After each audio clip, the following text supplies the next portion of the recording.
नमस्कार विद्यार्थी मित्रांनो, आजचा हा व्हिडिओ तुमच्यासाठी खूप महत्त्वाचा आहे.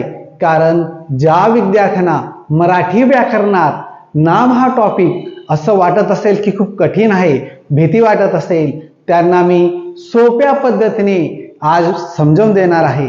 त्याच विद्यार्थी मित्रांनो तुम्हाला सांगू इच्छितो की याचा अगोदर नाम भाग 1 असा व्हिडिओ आपण तयार केलेला आहे. त्याचा नामाविषयी काही माहिती मी समजून दिलेली आहे. आजचा या व्हिडिओत नामला उर्वरित राहिलेला भाग आपण पाहणार आहोत. तरीही जे विद्यार्थी या व्हिडिओत नवीन असतील त्यांच्यासाठी सांगू इच्छितो की थोडक्यात मी तुमची माहिती रिव्हिजन करून देतोय. लक्षात असू द्या, रिव्हिजन करून देतो आणि उर्वरित जो भाग आहे तो तुम्हाला व्यवस्थित समजून देतो. तर पहा विद्यार्थी मित्रांनो, मराठी व्याकरण नामाचे मुख्य 3 प्रकार मानले जातात. पहिला आहे सामान्य नाम, दुसरं विशेष नाम आणि तिसरं भाववाचक नाम. याचा अगोदरच्या व्हिडिओमध्ये सामान्य नाम आणि त्याच्यात पडलेले 2 उपप्रकार हे आपण समजून घेतलेले होते. त्याचा सामान्य नाम आता मी थोडक्यात लवकर तुम्हाला माहिती समजून देतो, कारण ही अगोदर तुम्हाला सांगितली गेली आहे. सामान्य नाम म्हणजे काय? एकाच जातीचे विविध प्रकारच्या सर्व वस्तूंना त्यांच्यातील समान गुणधर्मामुळे जे नाव दिले जाते त्याला सामान्य नाम असे म्हणतात. मग सामान्य नामावरून त्या गटातील कोणत्याही एका व्यक्तीच्या किंवा वस्तूचा बोध न होता संपूर्ण जातीचा बोध होतो. मी अगोदर सांगितले विद्यार्थी मित्रांनो. आता बघा, मुलींचा गट असेल तर मुलींचा त्या पूर्ण समूहाचा त्या ठिकाणी विचार केला जातोय, एका व्यक्तीचा नाही. त्याच पद्धतीने उदाहरणार्थ काय? गाय, घर, पुस्तक, नदी याप्रमाणे. त्याची वैशिष्ट्ये पण बघितले विद्यार्थी मित्रांनो आपण अगोदरच्या व्हिडिओमध्ये. काय? संपूर्ण जातीचा बोध हे नाम एका गटातील सगळ्या घटकांना लागू होते. उदाहरणार्थ गाय म्हटल्यावर जगातील कोणत्याही गाय यात अभिप्रेत असते. अनेक वचनी, मग काय? सामान्य नामाचे अनेक वचन करता येते. उदाहरणार्थ पुस्तक, पुस्तके. मोजता येणे हे नाम सामान्यतः मोजता येतात, पण याचाच पदार्थवाचक नाम मोजता येत नाही. नंतर त्याच्या सामान्य नामाचे 2 प्रकार अगोदरच्या व्हिडिओत आपण बघितलेले आहेत. मी लवकर तुम्हाला रिव्हिजन करून देतोय. काही जे विद्यार्थी या ठिकाणी नवीन असतील ते म्हणतील सर तुम्ही फक्त वाचून सांगताय, पण विद्यार्थी मित्रांनो अगोदरच्या व्हिडिओत हे समजावून सांगण्यात आलेलं आहे. म्हणून ज्या विद्यार्थ्यांनी हा व्हिडिओ पाहत असतील त्यांनी अगोदरचा व्हिडिओ समजून घ्या, म्हणजे तुम्हाला काही गोष्टी क्लिअर होतील. त्याच्या सामान्य नामाचे मुख्य 2 प्रकार आहेत. पहिला आहे समुदायवाचक नाम आणि दुसरा आहे पदार्थवाचक नाम. मग समुदायवाचक नाम म्हणजे काय? तर व्याख्या काय त्याची? एका जातीच्या अनेक घटकांच्या समुदायाला दिलेले नाव. मग उदाहरणार्थ काय? खेळाडूंचा संघ, चोरांची, दरोडेखोरांची टोळी, पक्ष्यांच्या थवा, ह्या पद्धतीने. त्याचाच पाहणार आहे आपण पदार्थवाचक. मग पदार्थवाचक नाम कोणाला म्हणायचं? की जे पदार्थ मोजता येत नाही, फक्त वजन किंवा परिणाम माप करता येतो अशा पदार्थांना दिलेले नाव. मग त्यात आपण नद, चांदी, पाणी, माती, मीठ, हवा यांचा विचार केलेला होता. अनेक वचन होत नाही. आपण मागच्या व्हिडिओत तुम्हाला समजून सांगितलंय की याचं अनेक वचन करता येत नाही. आता आपण आज जो सुरुवात करणार आहोत तो दुसरा टॉपिक म्हणजे काय? विशेष नाम.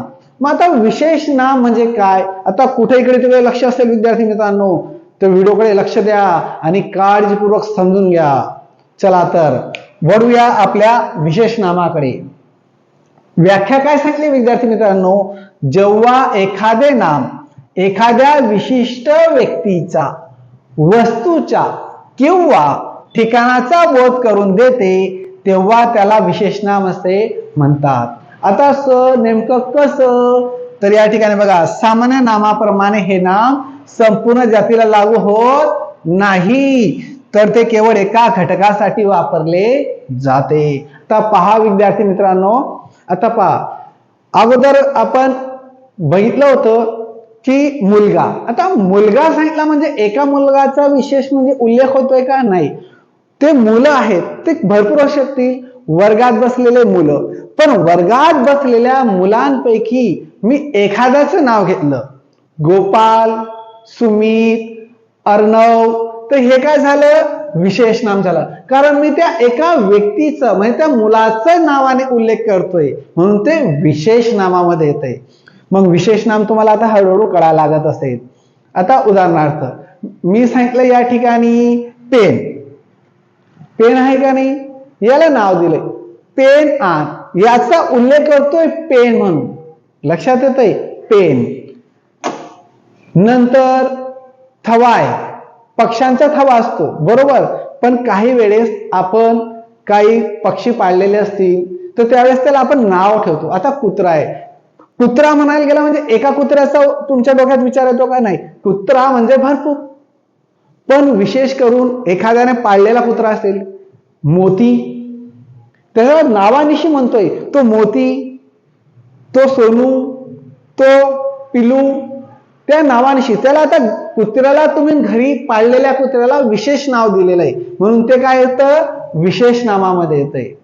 आता लक्षात येतं विद्यार्थी मित्रांनो, ह्याच पद्धतीने विशेष नाम म्हणजे काय, एखाद्या वस्तूला ठिकाणाला दिलेलं नाव. आता उदाहरणार्थ शहर म्हटलं की शहर म्हटल्यानंतर तुमच्या डोळ्यासमोर वेगवेगळी शहरांचा उल्लेख होत असेल बरोबर, पण मी सांगितलं पुणे शहर, मग पुण्याचा उल्लेख केला म्हणजे काय, पुणे काय झालं तर विशेष नाम झालं. ताजमहल, ताजमहल म्हटल्या क्षणी तुमच्या डोळ्यासमोर काय येतंय, ताजमहल येतोय म्हणजे काय, ते झालं विशेष नाव, म्हणजे एका वस्तूच्या घटकाच्या ठिकाणाचं नाव म्हणजे ते झालं विशेष नाव, समूहाचं नाव नाही. सामान्य नामात आणि विशेष नामात हा फरक आहे. आपण आणखी आता त्याची वैशिष्ट्ये काय आहेत, एकाच घटकाचा त्यात बोध होतोय. मी तुम्हाला अगोदर सांगितलंय हे नाम केवळ एका विशिष्ट घटकाला ओळखण्यासाठी वापरले जाते, एका विशिष्ट घटकाला. उदाहरणार्थ पुणे म्हटल्यावर ते विशिष्ट शहराला अभिप्रेत असते. मी तुम्हाला अगोदर सांगितलं की पुणे म्हटलं विद्यार्थी मित्रांनो की तुमच्या डोळ्यासमोर मनात विचार येतो, अरे पुणे, पुण्याचा विचार करून तुम्ही बॉम्बे म्हणणार का, बॉम्बेचे विचार तुमच्या डोळ्यात येईल नाही, पुणे म्हटले की पुणे, लक्षात आहे हा, हे खूप महत्वाचं आहे. सामान्य नामापेक्षा वेगळेपण दाखवते. सामान्य नामापेक्षा काय वेगळेपण, कसे वेगळेपण, मुलगा सामान्य नाम, मुलगा पण कोणता नाही, तो मुलगा कोणताही असू शकतो. रोहित विशेष नाम, त्या मुलांमध्ये त्या विशेष नाम दिलेले रोहित, येतंय लक्षात. सामान्य नाम मुलगा, विशेष नाम त्या मुलांचं मध्ये एकाचा उल्लेख केलाय, रोहित, गोपाल, टिनू. ह्या पद्धतीने अनेक वस्तूंमधून एकच विशिष्ट गोष्ट दर्शवते. उदाहरणार्थ नदी, नदी म्हटली की तुमच्या डोळ्यासमोर कोणती नदी येऊ शकते, बरोबर आहे का नाही, पण नदी म्हटल्यानंतर गंगा सांगितलं तर तुमच्या डोळ्यासमोर काही गंगा, विशेष, कळलं. वैशिष्ट्य करताय त्याची काय येतं, सामान्य नाम आणि विशेष नाम. सामान्य नामामध्ये समूहाचा उल्लेख होतोय आणि विशेष नामामध्ये काय होतोय, त्या घटकाचा, त्या वस्तूचाच उल्लेख होतोय. आता नदी काय आलं, सामान्य नाम, आणि गंगा विशेष नाम, त्याचा एकाचा उल्लेख होतोय. सामान्य नामापासून विशेष नाम तयार होते. बघा सामान्य नामापासून होते का नाही, मुलगा सामान्य नाम आहे, मुलगा म्हणायला गेलं तर रोहित विशेष नाम, नदी कोणती असू शकते पण नदी म्हटल्यानंतर गंगा विशेष, सामान्य नामापासूनच तयार होते. उदाहरणार्थ शहर, माझं शहर म्हटलं की तुमच्या डोळ्यासमोर भरपूर शहर येतील, बरोबर आहे का नाही, पण पुणे तुम्हाला अगोदर सांगितलं, पुणे म्हटल्यास लगेच तुम्हाला लगेच विचार, हा पुणे सर, बॉम्बे हो, ताजमहल हो, म्हणजे काय तुमच्या डोळ्यासमोर ते क्लिअर होतंय. विशेष नामाचे सामान्यतः अनेक वचन होत नाही, विशेष नामाचे अनेक वचन होत नाही. आता रोहित, रोहितचे अनेक वचन काय करणार तुम्ही सांगा बरं, होऊ शकता का, रोहित आहे, गंगा गंगे, गंगा गंगा, फक्त वाक्य रचना चेंज होईल. ते शब्दात गंगा हा शब्द वापरणार ना, त्यात अनेक वचन करण्यासाठी वाक्य रचना चेंज होईल, पण गंगाचा उल्लेख गंगाच होणार आहे. त्याची वैशिष्ट्य बघितली आपण. आता पुढचं आपलं भाववाचक नाम. मग भाववाचक नाम म्हणजे काय? आपल्या भावना समजून घेतल्या जातात, त्याच्याशी रिलेटेड आहे ते. या ठिकाणी भाववाचक नाम हा नामाचा तिसरा आणि खूपच महत्वाचा प्रकार आहे.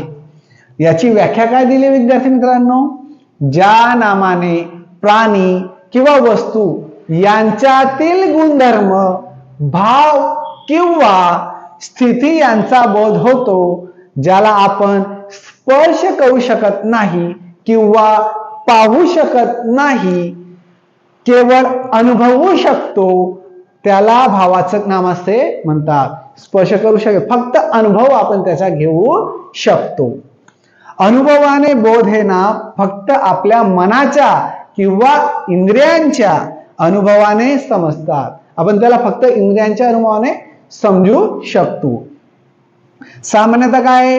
भाववाचक नामाचे अनेक वचन होत नाही. याचा हे पण महत्वाचं विद्यार्थी मित्रांनो, सामान्य वाचक नामाचे अनेक वचन करता येत नाही. उदाहरण गुण, भाव, भावना, स्थिती, त्याची क्रिया हे आपण समजू शकतो. आता उदाहरणार्थ तुम्ही विचार केला असेल बघा विद्यार्थी मित्रांनो, बसले, तुमचा मित्र असेल, तो एखाद्या कोपऱ्याला जाऊन बसलाय.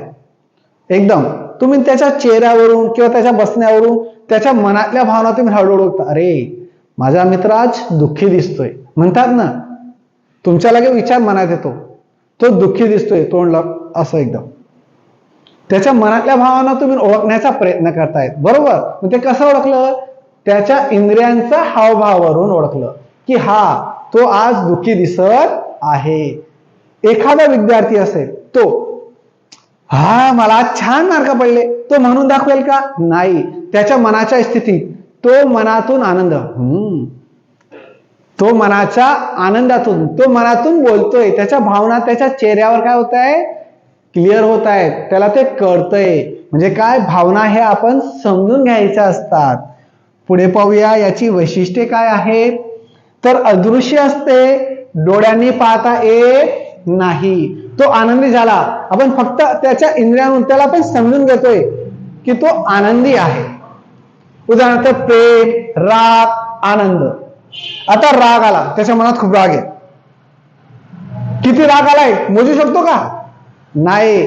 आपण समजतो हा त्याला राग आलेला आहे.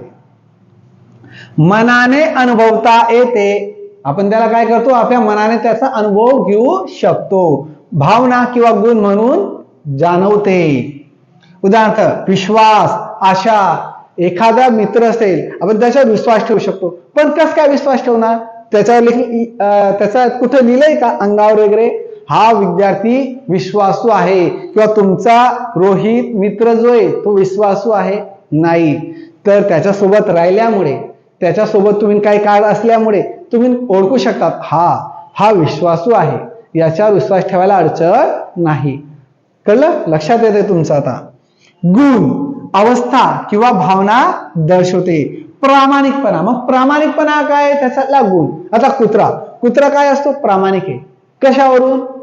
आपण त्याला सांगितलेल्या किंवा त्याला शिकवलेलं असतं, त्याच्यावरून तो काय आपल्याला करतोय? प्रामाणिक आहे.